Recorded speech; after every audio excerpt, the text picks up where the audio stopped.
Hi hello ನಮಸ್ಕಾರ friends. Bhagyalakshmi ಇಂದಿನ ಸಂಚಿಕೆ ಅಂದರೆ 5ನೇ ತಾರೀಕಿಂದು. ಇಲ್ಲೇನಾಗುತ್ತೆ ಅಂದರೆ ತನ್ವಿ ಕನ್ನಿಕ ಹೇಳಿದ ಮಾತಿಗೆ ಬೇಜಾರಾಗ್ಬಿಟ್ಟು ಟೆರೆಸ್ ಮೇಲೆ ಹೋಗಿರ್ತಾಳೆ. ನನಗೆ ಬದುಕೋಕ್ಕೆ ಇಷ್ಟ ಇಲ್ಲ, ನಾನು ಬದುಕಲೇಬಾರ್ದು, ಇವ್ರು ರಂಗಲ್ಲಿ ದಿನ ಅನ್ಸ್ಕೊಂಡು ಬದುಕೋಕ್ಕಿಂತ ನಾನು ಬದುಕಲೇಬಾರ್ದು ಅಂತ ಅಂದ್ಬಿಟ್ಟು ಟೆರೆಸ್ ಮೇಲೆ ಹತ್ಬಿಟ್ಟು ಕೆಳಗೆ ಬೀಳಕ್ಕೆ ಹೋಗಿರ್ತಾಳೆ. ಅಷ್ಟರಲ್ಲಿ ಗುಂಡ ಬಂದು ಹೇಳಿರ್ತಾನೆ. ಆದಿ ಓಡೋಗಿ ತನ್ವಿನ ಕಾಪಾಡ್ಕೊಂಡು ಕರ್ಕೊಂಬರ್ತಾರೆ. ಸರಿ ಪುಟ್ಟ, ಇವಾಗ ನೀನು ಖುಷಿಯಾಗಿರ್ಬೇಕಂದ್ರೆ ಏನು ಮಾಡ್ಬೇಕು ಪುಟ್ಟ ಅಂತ ಅಂದ್ಬಿಟ್ಟು ತನ್ವಿನ ಆದಿ ಕೇಳಿರ್ತಾರೆ. ತನ್ವಿ, ಅಂಕಲ್ ನೋಡಿ, ನಿಮ್ಮನ್ನು ನಾನು ಅಪ್ಪ ಅಂತೀನಿ ಅನ್ನೋ ಉದ್ದೇಶ ಇಟ್ಕೊಂಡಾಗಲಿ ಅಥವಾ ನಿಮ್ಮ ಕಡೆ ನಾನು ಮಾತಾಡ್ತೀನಿ ಅನ್ನೋ ಉದ್ದೇಶ ಇಟ್ಕೊಂಡಾಗಲಿ ನನಗೆ ಯಾವುದೇ ನೀವು ಹೆಲ್ಪ್ ಮಾಡೋದು ಬೇಡ. ಬಟ್ ನೀವು ಫ್ರ್ಯಾಂಕಾಗಿ ನನಗೊಂದು ಹೆಲ್ಪ್ ಮಾಡಬೇಕು. ನನಗೆ ಈ ಕುಟುಂಬದ ಜೊತೆ ಇವ್ರ ಜೊತೆ ಎಲ್ಲ ಇರೋಕ್ಕೆ ಇಷ್ಟ ಇಲ್ಲ, ನನ್ನೆಲ್ಲ ದೂರ ಕಳಿಸ್ಬಿಡಿ ಅಂತಂದಾಗ, ಸರಿ ಆಯಿತು, ನೀನು ಅಲ್ಲಿ ಖುಷಿಯಾಗಿರ್ತೀಯ ಅಂದರೆ ಆಯಿತು ತನ್ವಿ, ನಾನು ಕಳಿಸ್ಕೊಡೋಕ್ಕೆ ವ್ಯವಸ್ಥೆ ಮಾಡ್ತೀನಿ. ನೀನು ಫಾರಿನ್ಗೆ ಹೋಗಿ ಓದು, ಡಿಗ್ರಿ ಮಾಡ್ತೀಯ ಮಾಡು, ನಾನು ಅದಕ್ಕೆ ವ್ಯವಸ್ಥೆ ಮಾಡ್ತೀನಿ ಅಂತೇಳಿ ತನ್ವಿನ ಸಮಾಧಾನ ಮಾಡಿ ಕರ್ಕೊಂಡು ಆದಿ ಬರ್ತಾರೆ. ಭಾಗ್ಯ ಹೇಳ್ತಾಳೆ, ಬೇಡ ನೀನು ಅಂದ್ಬಿಟ್ಟು ಬೇಡ ಬಂಗಾರಿ ಅಂತ. ಆದರೆ ಆದಿ ಭಾಗ್ಯ ಅವಳೆಲ್ಲೋ ಇಲ್ಲಿ ಚೆನ್ನಾಗಿ ಖುಷಿಯಾಗಿರಲಿ ಅಷ್ಟೇ ಸಾಕ್ಬಿಡಿ ಅಂತ ಅಂದಿದ ತಕ್ಷಣ ಭಾಗ್ಯ ಸುಮ್ಮನಾಗಿರ್ತಾರೆ. ಇಲ್ಲಿ ಈ ಕಡೆ ಏನಾಗುತ್ತೆ, ಮೀನಾಕ್ಷಿ ಭಾಗ್ಯ ಪಾಪ ಕಸೂತಿ ಮಾಡಿರ್ತಾರಲ್ಲ, ಎಂಬ್ರಾಯ್ಡ್ರಿ ಎಲ್ಲನೂ ಕೈಯಲ್ಲಿ ಪಾಪ ಕಷ್ಟಪಟ್ಟು ಕಸೂತಿ ಮಾಡಿರ್ತಾಳೆ ಭಾಗ್ಯ, ಡಿಸೈನ್ಸ್ ಎಲ್ಲನೂ. ಮೀನಾಕ್ಷಿ ಅದೆಲ್ಲ ತೊಗೊಂಡು ಬಂದ್ಬಿಟ್ಟು ಎಲ್ಲ ಕಿತ್ತಾಕ್ತಿರ್ತಾಳೆ. ಈ ಭಾಗ್ಯ, ನಾನು ನಿನ್ಗೆ ಹೇಳ್ದೆ ತಾನೆ, ಯಾವುದೇ ಕಾರಣಕ್ಕೂ ನೀನು ನನ್ನ ಮೇಲೆ ಚಾಲೆಂಜ್ ಮಾಡ್ಕೊಂಡು ಬದುಕಕ್ಕೆ ಬರಬೇಡ, ನಾನು ಹೇಳ್ದಂಗೆ ಕೇಳ್ಕೊಂಡಿರ್ಬೇಕು ಅಂತ. ನೀನು ಹೊಸ ಬಿಸ್ನೆಸ್ ಸ್ಟಾರ್ಟ್ ಮಾಡಿ ಇಂಡಿಪೆಂಡೆಂಟ್ ವುಮೆನ್ ಆಗಿ ನೀನು ಮೆರಿಬೇಕು ಅಂತಿದ್ದೀಯಾ, ನನಗಿನ್ನ ಜಾಸ್ತಿ ಮೇಲಕ್ಕೆ ಹೋಗಿ ಮೆರಿಬೇಕು ಅಂತಿದ್ಯಾ? ಇಲ್ಲ, ಯಾವುದೇ ಕಾರಣಕ್ಕೂ ಸಾಧ್ಯ ಇಲ್ಲ. ನಾನು ನಿನ್ನ ಮದುವೆಯಾಗಿ ಬಂದಾಗಲೇ ಹೇಳಿದ್ದೀನಿ, ನಾನು ಹೇಳ್ದಂಗೆ ಕೇಳ್ಕೊಂಡು ನೀನು ಇಲ್ಲಿರಬೇಕು ಅಂತ ಹೇಳ್ಬಿಟ್ಟು. ನೀನು ಬಂದಾಗ ನಮ್ಮ ಮನೆಯೆಲ್ಲ ಚೂರಾಗೋಯ್ತು. ಆದಿ ನನ್ನ ಮಾತು ಕೇಳ್ಕೊಂಡು ಕಂಟ್ರೋಲ್ ಆಗಿದ್ದ, ಪ್ರತಿಯೊಂದಕ್ಕೂ ಅತ್ತೆ ಅತ್ತೆ ಅತ್ತೆ ಅಂದ್ಕೊಂಡು. ಈಗ ಅವ್ನು ನನ್ನ ಮಾತೇನು ಕೇಳ್ತಾ ಇಲ್ಲ, ಪ್ರತಿಯೊಂದಕ್ಕೂ ಭಾಗ್ಯ ಭಾಗ್ಯ ಅಂತ ನೀನು ಹಿಂದಿನ ಬಿದ್ದಿದ್ದಾನೆ, ನನ್ನ ಮಾತಿಗೆ ಬೆಲೆ ಇಲ್ಲ. ಆ ಥರ ಮಾಡ್ಬಿಟ್ಟಿದ್ಯಾ ಮನೆಯವ್ರನ್ನೆಲ್ಲ. ಅಣ್ಣನೂ ಮನೆ ಹೊಲಿಸ್ಬಿಟ್ಟಿದ್ಯಾ, ಅಣ್ಣನೂ ನಿನ್ನ ಕಡೆಗೆ ಮಾತಾಡ್ತಾರೆ, ಅಣ್ಣನೂ ನಿನ್ನ ಕಡೆಗೆ ಇದ್ದಾರೆ, ನಿನ್ನ ಮನೇಲಿ ಎಲ್ಲರೂ ನಿನ್ನ ಕಡೆಗೆ ಮಾಡ್ಕೊಂಬಿಟ್ಟಿದ್ಯಾ. ನೀನು ಯಾವುದೇ ಕಾರಣಕ್ಕೂ ಮುಂದುವರಕ್ಕೆ ನಾನು ಬಿಡಲ್ಲ.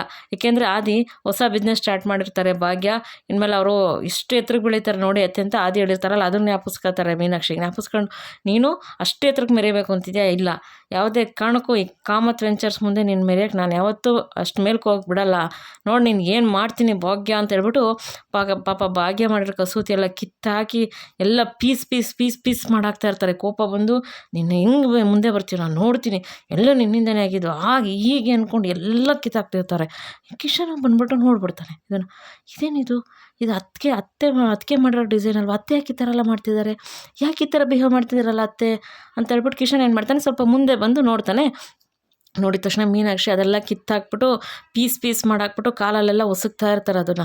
ಅದನ್ನು ನೋಡ್ಬಿಟ್ಟು ಕಿಶನ್, ಅತ್ತೆ ಏನು ಮಾಡ್ತಾ ಇದ್ದೀರಾ, ಇದು ಪಾಪ ಅದಕ್ಕೆ ತುಂಬ ಆಸೆಪಟ್ಟು ಕಷ್ಟಪಟ್ಟು ಇದನ್ನು ಡಿಸೈನ್ ಮಾಡಿದ್ದಾರೆ, ಇದನ್ನೆಲ್ಲ ಕಿತ್ತಾಕ್ಬಿಟ್ರಲ್ಲ ಅದಕ್ಕೆ, ಕಿತ್ತಾಕ್ಬಿಟ್ರಲ್ಲ ಅತ್ತೆ, ಯಾಕೆ ಈ ಥರ ಎಲ್ಲ ಮಾಡ್ತಿದ್ದೀರಾ, ಯಾಕೆ ಈ ಥರ ಬಿಹೇವ್ ಮಾಡ್ತಿದ್ದೀರಾ ಅಂದಾಗ, ಮುಚ್ಚು ಬಾಯಿ ಮಾತಾಡಬೇಡ ನೀನು ಅಂದಾಗ, ಅತ್ತೆ ಏನಾಗ್ತಿದೆ ನಿಮಗೆ, ಇದು ಅದಕ್ಕೆ ಮಾಡಿರೋ ಡಿಸೈನು, ಪಾಪ ಕಷ್ಟಪಟ್ಟು ಮಾಡಿದ್ದಾರೆ, ಇಷ್ಟು ಕಷ್ಟ ಎಲ್ಲ ವ್ಯರ್ಥ ಮಾಡಿಬಿಟ್ರಲ್ಲ ಅತ್ತೆ, ನೀವೇನು ಮಾಡ್ತಾಯಿದ್ದೀರಾ ಅಂತ ನಿಮ್ಗೆ ಗೊತ್ತಾಗ್ತಿದ್ಯಾ ಅಂದಾಗ, ನನಗೆ ಬುದ್ಧಿ ಹೇಳಕ್ಕೆ ಬರ್ತಿದ್ಯಾ, ಮುಚ್ಚು ಬಾಯಿ ಅಂತ ಹೇಳ್ತಿದ್ದೀನಿ ತಾನೆ, ನಾನು ಉಪ್ಪು ತಿಂದಷ್ಟು ನೀನು ಅನ್ನ ತಿಂದಲ್ಲ, ಮುಚ್ಚು ಬಾಯಿ, ಜಾಸ್ತಿ ಮಾತಾಡಬೇಡ ನೀನು ನಿಮ್ಮ ಅಣ್ಣನ ಥರನೇ ಆಗ್ಬಿಟ್ಟ, ಎಲ್ಲದಕ್ಕೂ ಭಾಗ್ಯ ಭಾಗ್ಯ ಭಾಗ್ಯ ಅಂತ ಅವನಿದ್ದಾನೆ, ನೀನು ಎಲ್ಲದಕ್ಕೂ ಅದಕ್ಕೆ ಅಂತ ಅವಳ ಕಡೆ ಇದೆಯಾ, ಎಲ್ಲರೂ ಅವಳ ಕಡೆಗೆ ಆಗ್ಬಿಟ್ಟಿದ್ದೀರಾ, ಈ ಮನೇಲಿ ಎಲ್ಲರೂ ಆ ಥರ ಮನ ಹೊಲಿಸ್ಬಿಟ್ಟಿದ್ದಾಳೆ ಅವಳು ಅಂತ ಅಂದ್ಬಿಟ್ಟು ಅಂದಾಗ, ಅತ್ತೆ ನೀವೇನು ಮಾತಾಡ್ತೀರಾ, ಇದರಲ್ಲಿ ಅದಕ್ಕೇದೇನು ತಪ್ಪಿಲ್ಲ ಅತ್ತೆ, ಪಾಪ ಅವ್ರು ಅಷ್ಟು ಕಷ್ಟಪಟ್ಟು ಮಾಡಿದ್ದಾರೆ ಅಂದಾಗ, ಮಾತಾಡಬೇಡ ಅಂತ ಹೇಳ್ತಾ ಇದ್ದೀನಲ್ಲ, ಯಾಕೆ ಮಾತಾಡ್ತಾ ಇದೆಯಾ ನೀನು ಅಂತ ಅಂದ್ಬಿಟ್ಟು ಮೀನಾಕ್ಷಿ ಕಿರ್ಚಾಡ್ತಿರ್ತಾರೆ.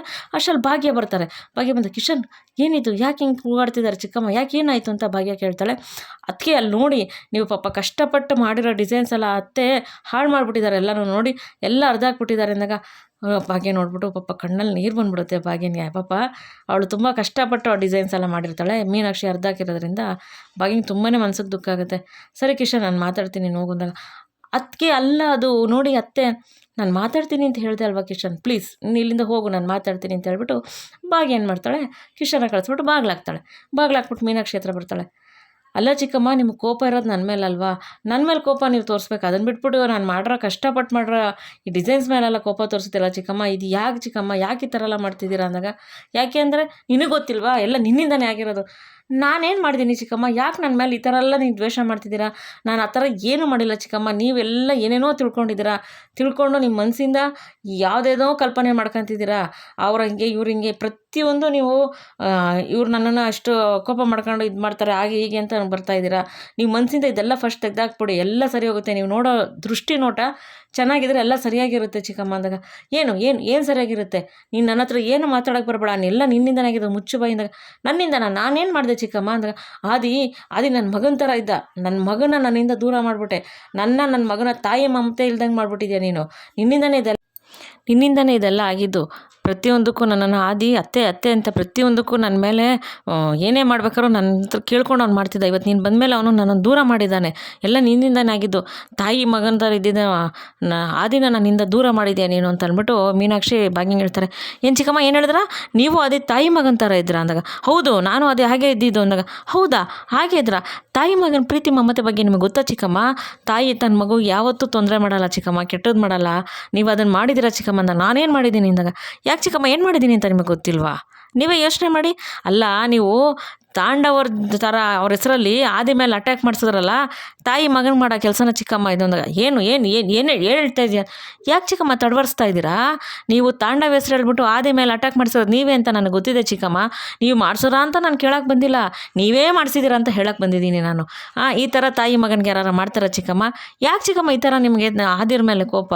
ಅವ್ರು ಏನು ಮಾಡಿದಾರೆ ಅಂತ ಈ ಥರ ಕೋಪ ಪಡ್ತೀರಾ? ಅವರು ನನ್ನನ್ನು ಮದುವೆ ಆಗಿ ಮುಂಚೆ ಏನು ಕೇಳಿದ್ರು ಚಿಕ್ಕಮ್ಮ ಗೊತ್ತಾ? ನಮ್ಮನೆಯವರು ನಿಮ್ಮನೆಯವರು ಎಲ್ಲರೂ ಒಂದೇ ಸೂರಿನಡಿ ಇರಬೇಕು, ನಮ್ಮನೆಯವರು ನಿಮ್ಮನೆಯವರು ಎಲ್ಲ ಜೊತೆಗಿರಬೇಕು, ನಂಗೆ ಅದೇ ಆಸೆ ಇರೋದು ಅಂತ ಕೇಳಿದ್ರು ಚಿಕ್ಕಮ್ಮ. ಅವರು ಏನು ಕೇಳಿದ್ರು ಪ್ರತಿಯೊಂದಕ್ಕೂ ನನ್ನ ಅತ್ತೆ ನನ್ನ ತಾಯಿ ಸಮಾನ, ನನ್ನ ಅತ್ತೆ ನನ್ನ ತಾಯಿ ಸಮಾನ ಅಂತ ಪ್ರತಿಯೊಂದಕ್ಕೂ ನಿಮ್ಮ ಮೇಲೆ ಅವರು ಎಷ್ಟು ಪ್ರೀತಿ ಇಟ್ಟಿದ್ದಾರೆ ಅಂತ ನಿಮ್ಗೆ ಗೊತ್ತಾ ಚಿಕ್ಕಮ್ಮ?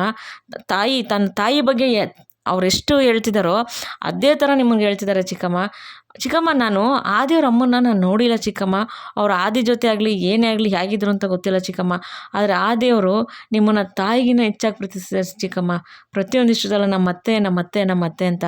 ಅವರು ಅಷ್ಟು ನಿಮ್ಮ ಮೇಲೆ ಪ್ರೀತಿ ಇರ್ಬೇಕಾದ್ರೆ ನಿಮ್ಮ ಕಣ್ಣಲ್ಲಿ ಅವ್ರ ಬಗ್ಗೆ ಮಮತೆ ಇರಬೇಕಲ್ವ ಚಿಕ್ಕಮ್ಮ, ಪ್ರೀತಿ ಇರಬೇಕಲ್ವ ಚಿಕ್ಕಮ್ಮ ಅಂದಾಗ, ನನಗೆ ಆದಿ ಮೇಲೆ ಪ್ರೀತಿನೇ ಇರೋದು, ದ್ವೇಷ ಏನಿಲ್ಲ ಗೊತ್ತಾ? ನೀನೇನೇನೋ ಹೇಳ್ಬೇಡ, ನೀನು ಸುಮ್ಮನೆ ಇದ್ಬಿಡು, ಮುಚ್ಚು ಬಾಯಿ ಅಂತ ಮೀನಾಕ್ಷಿ ಭಾಗ್ಯಂಗೆ ಹೇಳ್ತಾರೆ. ಏನು ಪ್ರೀತಿ ಇರಲ್ಲ, ಏನು ನಿಮ್ಮ ಮೇಲೆ ಆದಿ ಮೇಲೆ ನಿಮಗೆ ಕೋಪ ಇಲ್ವಾ, ದ್ವೇಷ ಇಲ್ವಾ?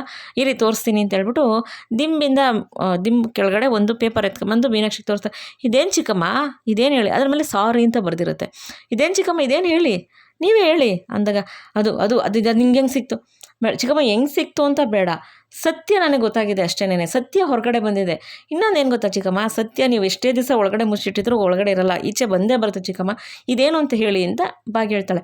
ಅದನ್ನು ಒಂದು ಬಾಕ್ಸ್ನ ಅವರು ಮನೇಲಿ ಸ್ವಾಮಿಯಣ್ಣ ಅಂತ ಇರ್ತಾರಲ್ಲ, ಅವರು ಭಾಗ್ಯನ ಕೈ ಕೊಟ್ಟಿರ್ತಾರೆ. ಏನಕ್ಕೆ ಅಂದರೆ ಅದು ಭಾಗ್ಯ ನೆನಪಿಸ್ಕೊತಾಳೆ.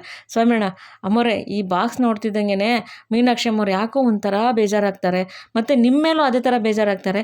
ಈ ಬಾಕ್ಸಲ್ಲಿ ಏನಿದೆ ಅಂತ ನನಗೆ ಗೊತ್ತಿಲ್ಲ ಅಮ್ಮೋರೆ, ಆದರೆ ಇದು ನೋಡ್ತಿದ್ದಂಗೆ ಅವ್ರು ತುಂಬಾ ಕೋಪ ಮಾಡ್ಕೋತಾರೆ, ನಿಮ್ಮ ಮೇಲೂ ಕೋಪ ಮಾಡ್ಕೋತಾರೆ, ಆದರೆ ಏನು ಅಂತ ಗೊತ್ತಿಲ್ಲ ಅಮ್ಮವ್ರೆ ಅಂತ ಆ ಬಾಕ್ಸ್ನ ಸ್ವಾಮಿಯಣ್ಣ ಭಾಗ್ಯನ ಕೈ ಕೊಟ್ಟಿರ್ತಾರೆ. ಅವಾಗ ಭಾಗ್ಯ, ಸರಿ ಸ್ವಾಮಿಯಣ್ಣ, ಇದನ್ನೆಲ್ಲ ನಾನು ಸರಿ ಮಾಡ್ತೀನಿ ಬಿಡಿ, ಇವಾಗ ನೀವು ನನಗೆ ಹೇಳಿದ್ರಲ್ಲ ಇದರಿಂದ ತುಂಬ ಥ್ಯಾಂಕ್ಸು ಸ್ವಾಮಿಯಣ್ಣ, ಇನ್ಮೇಲೆ ನಾನು ಇದನ್ನು ಸರಿ ಮಾಡ್ತೀನಿ ಸ್ವಾಮಿಯಣ್ಣ ಅಂತ ಅಂದ್ಬಿಟ್ಟು ಭಾಗ್ಯ ಹೇಳಿರ್ತಾರೆ.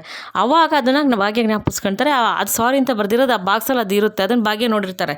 ಆಮೇಲೆ ಸರಿ ಹೇಳಿ ಚಿಕ್ಕಮ್ಮ, ಇವಾಗ ಹೇಳಿ, ಎಲ್ಲ ನೀವು ಈ ಥರನೇ ಕ್ಯಾರಿ ಮಾಡ್ಕೊಂಬರ್ತಿದ್ದೀರಲ್ಲ ಚಿಕ್ಕಮ್ಮ, ತುಂಬ ಎಲ್ಲರ ಮೇಲೆ ಕೋಪ ಮಾಡ್ಕೊಳ್ಳೋದು, ಎಲ್ಲರೂ ನಮಗೆ ತೊಂದರೆ ಮಾಡಿದ್ದಾರೆ, ನಿಮ್ಮ ಜೀವನದಲ್ಲಿ ಏನೋ ಒಂದು ಘಟನೆ ನಡೆದಿರುತ್ತೆ ಚಿಕ್ಕಮ್ಮ, ಅದೇ ಘಟನೆನ ಇವಾಗ ನಡೆಯುತ್ತೆ ಆಗ ನಡೆಯುತ್ತೆ ಮುಂದೆ ನಡೆಯುತ್ತೆ ಅಂತ ಯಾಕೆ ಯೋಚನೆ ಮಾಡ್ತೀರಾ? ನೀವೇ ಯೋಚನೆ ಮಾಡಿ, ಇವತ್ತಿಗೆ ಚಿಕ್ಕಮ್ಮ, ನಾಳೆ ಬಗ್ಗೆ ನೀವು ಆ ಥರ ಎಲ್ಲ ಹಂಗಾಗುತ್ತೆ ಹಿಂಗಾಗುತ್ತೆ ಅಂತ ಯೋಚನೆ ಮಾಡ್ಕೋಬೇಡಿ ಚಿಕ್ಕಮ್ಮ. ಇವತ್ತು ನಾವು ಒಳ್ಳೆಯವ್ರ ಥರ ಇದ್ದರೆ ನಾಳೆ ಒಳ್ಳೇದಾಗುತ್ತೆ ಚಿಕ್ಕಮ್ಮ, ಅಷ್ಟೇ ನಮಗೆ ಬೇಕಾಗಿರೋದು. ಚಿಕ್ಕಮ್ಮ ನೀವೇನು ಹೇಳಿದ್ರ, ನಿಮ್ಮ ಅತ್ತೆ ಮಾವ ನಿನ್ನ ಮಕ್ಕಳನ್ನೆಲ್ಲ ಇಲ್ಲಿ ಕರ್ಕೊಂಬರ್ತೀನಿ ಅಂತ ಹೇಳಿದ್ರಲ್ಲ ಚಿಕ್ಕಮ್ಮ, ನಾನು ಯಾವತ್ತೂ ಆದಿಯವ್ರಿಗೆ ನಮ್ಮ ಅತ್ತೆ ಮಾವ ನನ್ನ ಮಕ್ಕಳನ್ನ ಇಲ್ಲಿ ಕರ್ಕೊಬನ್ನಿ ಅಂತ ಹೇಳಿಲ್ಲ ಚಿಕ್ಕಮ್ಮ. ಆದಿಯವರು ಮದುವೆ ಆಗಿ ಮುಂಚೆ ನಮ್ಮ ಅತ್ತೆ ನಮ್ಮ ಮಾವ ನನ್ನ ಮಕ್ಕಳು ಇಲ್ಲಿ ಇರಬೇಕು ಅಂತ ಆದಿಯವರೇ ಚಿಕ್ಕಮ್ಮ ಆಸೆ ಪಟ್ಟಿರೋದು, ನನ್ನ ಮಕ್ಕಳನ್ನ ಕರ್ಕೊಂಬನ್ನಿ ಅಂತ ನಾನು ಹೇಳಿಲ್ಲ. ಆದಿಯವರು ಇಷ್ಟಪಟ್ಟು ನನ್ನ ಮಕ್ಕಳನ್ನ ಇಲ್ಲಿ ಕರ್ಕೊಂಬಂದಿರೋ ಚಿಕ್ಕಮ್ಮ, ನಾನು ಯಾವತ್ತೂ ಅವ್ರಿಗೆ ಹೇಳ್ಕೊಟ್ಟಿಲ್ಲ ಚಿಕ್ಕಮ್ಮ ಅಂತ ಅಂದ್ಬಿಟ್ಟು ಭಾಗ್ಯ ಹೇಳ್ತಾಳೆ. ಸುಮ್ಮನೆ ಇರೇ ಭಾಗ್ಯ, ಎಲ್ಲ ನೀನು ನಾಟಕ ಆಡಬೇಡ, ನೀನು ಆದಿಗೆ ಕಿವಿಚುಚ್ಚಿರೋದು ಆದಿಗೆ ಹೇಳ್ಕೊಟ್ಟಿರೋದೆಲ್ಲ ಗೊತ್ತು, ಏನೂ ಗೊತ್ತಿಲ್ಲ ಅನ್ನೋ ಥರ ನೀನು ಹೇಳಕ್ಕೆ ಬರಬೇಡ ನನ್ನ ಹತ್ರ, ಅರ್ಥ ಆಯ್ತಾ ಅಂದಾಗ, ಇಲ್ಲ ಚಿಕ್ಕಮ್ಮ ನಾನು ನಿಜ ಹೇಳ್ತಾ ಇದ್ದೀನಿ ಚಿಕ್ಕಮ್ಮ, ನಿಜವಾಗ್ಲೂ ನಾನು ಏನು ಹೇಳ್ಕೊಟ್ಟಿಲ್ಲ ಚಿಕ್ಕಮ್ಮ ಆದಿಯವರು ಇಷ್ಟಪಟ್ಟು ನಮ್ಮ ಅತ್ತೆ ನಮ್ಮ ಮಾವ ನನ್ನ ಮಕ್ಕಳನ್ನ ಕರ್ಕೊಂಬಂದಿರೋ ಚಿಕ್ಕಮ್ಮ ನಿಮ್ಗೆ ಇನ್ನೊಂದು ವಿಷಯ ಗೊತ್ತಾ, ನಾನು ಮದುವೆ ಆದಾಗ್ಲಿಂದನೂ ನನಗೆ ಖುಷಿಯಾಗಿಲ್ಲ, ಅದು ಗೊತ್ತು ಚಿಕ್ಕಮ್ಮ, ಆದರೆ ನನ್ನ ಅತ್ತೆ ನನ್ನ ತಾಯಿನೇ ಹೆಚ್ಚಾಗಿ ನನ್ನನ್ನು ನೋಡ್ಕೊಂಡಿದ್ದಾರೆ ಚಿಕ್ಕಮ್ಮ. ನಾನು ಅತ್ತೆ ಮಾವನ ಒಂದು ದಿವಸ ಬಿಟ್ಟಿದ್ದಿಲ್ಲ, ಮದುವೆಗೆ ಬಂದಮೇಲೆ ಅತ್ತೆ ಮಾವನ ಬಿಟ್ಟು ಇಲ್ಲಿ ಬಂದೆ ಚಿಕ್ಕಮ್ಮ. ನನ್ನ ಅತ್ತೆ ನನ್ನ ತಾಯಿಗಿನೇ ಹೆಚ್ಚಾಗಿದ್ರು ಚಿಕ್ಕಮ್ಮ. ಯಾಕೆ ಗೊತ್ತಾ ಚಿಕ್ಕಮ್ಮ, ಆ ಮನೆಯವರು ನನಗೊಬ್ಬರು ಅಮ್ಮ ಇದ್ದಾರೆ, ಅತ್ತೆ ಥರ ನನಗೊಮ್ಮ ಇದ್ದಾರೆ. ನನಗೆ ಅತ್ತೆ ಅಮ್ಮ ಆಗಿದ್ರಲ್ವ, ಅದೇ ಥರ ಇಲ್ಲೊಂದು ಅಮ್ಮ ಇದ್ದಾರೆ ಅಂತ ನಾನು ಬಂದಿದ್ದೀನಿ ಚಿಕ್ಕಮ್ಮ, ಅಷ್ಟೇನೆ. ಅರ್ಥ ಮಾಡ್ಕೊಳ್ಳಿ ನೀವು, ಇನ್ನೇನು ಇಲ್ಲ ಚಿಕ್ಕಮ್ಮ. ಅವತ್ತು ಆ ದೇವರು ಅವಾರ್ಡ್ ಫಂಕ್ಷನ್ ದಿವಸ ಅತ್ತೆ ಬಂದಿದ್ರೆ ಚೆನ್ನಾಗಿತ್ತು, ಅತ್ತೆ ಬಂದಿದ್ರೆ ಚೆನ್ನಾಗಿತ್ತು, ಅತ್ತೆ ಬಂದಿದ್ರೆ ಚೆನ್ನಾಗಿತ್ತು ಅಂತ 1000 ಸತಿ ಹೇಳಿದ್ರು ಚಿಕ್ಕಮ್ಮ, 1000 ಸತಿ. ಅವರು ಅಷ್ಟು ಹೇಳಿದ್ರಲ್ಲ, ಅವಾಗ ಅವ್ರ ಕಣ್ಣಲ್ಲಿ ನಿಮ್ಮ ಬಗ್ಗೆ ಪ್ರೀತಿ ವಿಶ್ವಾಸ, ಅವ್ರ ಮನಸ್ಸಲ್ಲಿ ನಿಮ್ಮ ಬಗ್ಗೆ ಎಷ್ಟು ಗೌರವ ಇದೆ ಅಂತ ನೀವೇ ತಿಳ್ಕೊಳ್ಳಿ ಚಿಕ್ಕಮ್ಮ.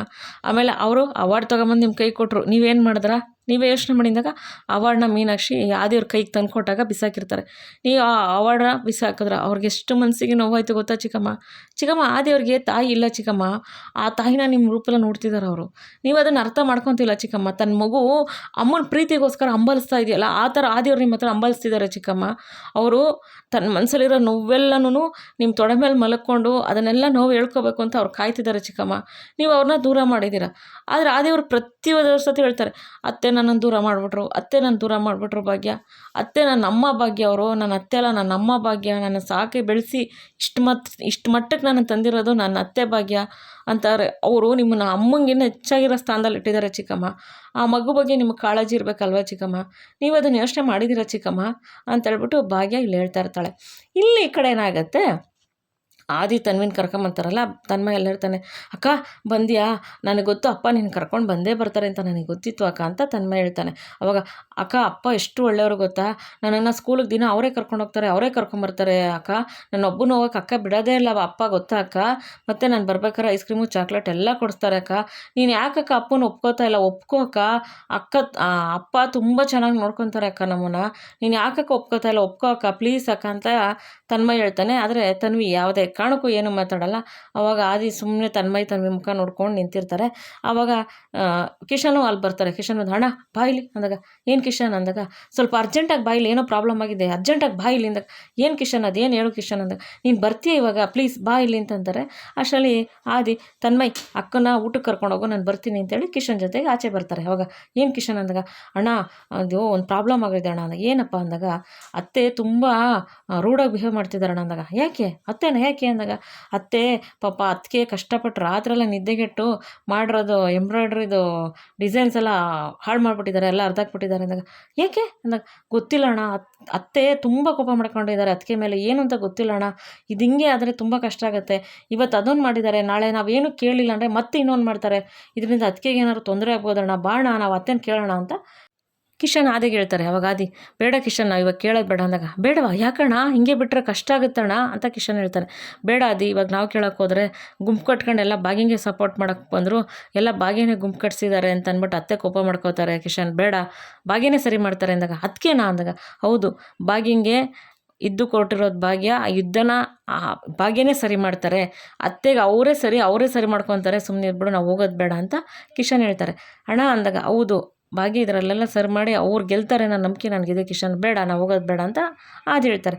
ಇಲ್ಲಿ ಕಡೆ ಏನಾಗುತ್ತೆ, ಮೀನಾಕ್ಷಿ ಮತ್ತು ಭಾಗ್ಯ ಮಾತಾಡ್ತಾನೆ ಇರ್ತಾರೆ. ಅವಾಗ ಭಾಗ್ಯ, ಅತ್ತೆ ನಾನು ನಿಮ್ಗೆ ಅವಾಗಲೇ ಹೇಳಿದ್ನಲ್ಲ, ನನ್ನ ಅತ್ತೆ ನನಗೆ ಅಮ್ಮ ಆಗಿದ್ರು ಅಂತ, ಇಲ್ಲಿ ನಾನು ಆ ಅತ್ತೆ ಥರನೇ ಇಲ್ಲೊಬ್ರು ಅಮ್ಮ ಇದ್ದಾರೆ ಅಂತ ಬಂದಿದ್ದೀನಿ ಚಿಕ್ಕಮ್ಮ ಕೊನೆಯಲ್ಲಿ ಅಮ್ಮ ಅಂತಲೇ ಬರುತ್ತಲ್ವ, ನೀವು ನನಗೆ ಅಮ್ಮ, ನೀವು ನನ್ನ ತಾಯಿ ಸ್ಥಾನದಲ್ಲಿ ಇದ್ದೀರ ಅಂತಲೇ ನಾನು ಬಂದಿದ್ದೀನಿ, ನಾನು ನಿಮ್ಮ ಮಗಳ ಸ್ಥಾನ ಕೊಡಿ ಅಂತ ಕೇಳ್ತಿಲ್ಲ, ನೀವು ನನ್ನ ತಾಯಿ ಸ್ಥಾನದಲ್ಲಿ ಇದ್ದೀರ ಅಂತ ಇಲ್ಲಿ ಬಂದಿದ್ದೀನಿ ಚಿಕ್ಕಮ್ಮ, ಅಷ್ಟೇನೇನು ಬೇಡ. ಇನ್ನೊಂದೇನು ಗೊತ್ತಾ ಚಿಕ್ಕಮ್ಮ, ಆದಿಯವರು ನಿಮ್ಮ ಬಗ್ಗೆ ತುಂಬ ಪ್ರೀತಿ ಇಟ್ಟಿದ್ದಾರೆ, ತುಂಬ ಗೌರವ ಇಟ್ಟಿದ್ದಾರೆ ಚಿಕ್ಕಮ್ಮ, ಅವ್ರ ಕಣ್ಣಲ್ಲಿ ನೀವು ತಾಯಿನೇ ಹೆಚ್ಚಾಗಿದ್ದೀರಾ, ಅಷ್ಟು ಗೌರವ ಮಮತೆ ಇದೆ. ದಯವಿಟ್ಟು ನಿಮ್ಮ ಮಗುನ ತೊಡೆ ಮೇಲೆ ಮನಿಕೊಂಡು ನಿಮ್ಮ ಮಗು ಕಷ್ಟ ಸುಖ ನೋವೆಲ್ಲ ಹಂಚ್ಕೋಬೇಕು ಅಂತಿದೆ, ದಯವಿಟ್ಟು ನಿಮ್ಮ ಮಗುನ ನೀವು ದೂರ ಮಾಡ್ಕೋಬೇಡಿ ಚಿಕ್ಕಮ್ಮ, ನೀವು ಆ ಮಗುನ ದೂರ ಮಾಡ್ಕೊಂಬಿಟ್ರೆ ಆ ಮಗು ನಿಮ್ಮನ್ನು ಬಿಟ್ಟಿರೋಲ್ಲ ಚಿಕ್ಕಮ್ಮ, ದಯವಿಟ್ಟು ಆದಿಯವ್ರನ್ನ ದೂರ ದಯವಿಟ್ಟು ಚಿಕ್ಕಮ್ಮ ನಿಮ್ಮ ಮಗು ನಿಮ್ಮ ಹತ್ರನೇ ಉಳಿಸ್ಕೊಳ್ಳಿ ಚಿಕ್ಕಮ್ಮ, ಅಷ್ಟೇ ನನಗೆ ಬೇಕಾಗಿರೋದು, ನೇನು ಬೇಡ ಚಿಕ್ಕಮ್ಮ ಅಂದಿದ ತಕ್ಷಣ ಆ ಮೀನಾಕ್ಷಿ ಕಣ್ಣಲ್ಲಿ ಈ ನೀರು ತುಂಬ್ಕೊಂಬಂದ್ಬಿಡುತ್ತೆ. ಭಾಗ್ಯ ಆದಿ ಬಗ್ಗೆ ಹೇಳಿದ ತಕ್ಷಣ ಮೀನಾಕ್ಷಿಯವರು ತುಂಬಾ ಬದಲಾಗ್ಬಿಡ್ತಾರೆ. ಇವತ್ತಿನ ಸಂಚಿಕೆಯಲ್ಲಿ ಮುಗಿಯುತ್ತೆ ಸ್ನೇಹಿತರೆ, ನಾಳೆ ಸಂಚಿಕೆಯಲ್ಲಿ ಏನಾಗುತ್ತೆ ಅಂತ ನಾನು ನಿಮ್ಗೆ ತಿಳಿಸ್ಕೊಡ್ತೀನಿ. ಈ ಸಂಚಿಕೆ ನಿಮ್ಗೆ ಇಷ್ಟ ಆಗಿದ್ರೆ ಒಂದು ಲೈಕ್ ಮಾಡಿ, ಶೇರ್ ಮಾಡಿ, ಪ್ಲೀಸ್ ಸಪೋರ್ಟ್ ಮಾಡಿ, ಸಬ್ಸ್ಕ್ರೈಬ್ ಮಾಡಿ ಅಂತ ಕೇಳ್ಕೊತೀನಿ. ಯಾರ್ಯಾರು ಸಬ್ಸ್ಕ್ರೈಬ್ ಆಗಿದ್ದಾರೆ, ಸಪೋರ್ಟ್ ಮಾಡಿದರೆ ಎಲ್ಲರಿಗೂ ತುಂಬ ತುಂಬ ತುಂಬ ಧನ್ಯವಾದಗಳು ಸ್ನೇಹಿತರೆ. ಪ್ಲೀಸ್ ಸಪೋರ್ಟ್ ಮಾಡಿ, ನಿಮ್ಮ ಫ್ರೆಂಡ್ಸ್ಗೆಲ್ಲ ಶೇರ್ ಮಾಡಿ, ದಯವಿಟ್ಟು ಹೊಸ್ದಾಗಿ ನೋಡೋರು ಸಬ್ಸ್ಕ್ರೈಬ್ ಮಾಡ್ಕೊಂಡು ನೋಡಿ, ಪ್ರತಿ ವಿಡಿಯೋದಲ್ಲೂ ರಿಕ್ವೆಸ್ಟ್ ಮಾಡ್ತಾಯಿದ್ದೀನಿ, ದಯವಿಟ್ಟು ಸಬ್ಸ್ಕ್ರೈಬ್ ಮಾಡ್ಕೊಳ್ಳಿ. ವಿಡಿಯೋ ನೋಡಿದ್ದಕ್ಕೆ ಮತ್ತೊಮ್ಮೆ ಧನ್ಯವಾದಗಳು ಸ್ನೇಹಿತರೆ. Thank you for watching.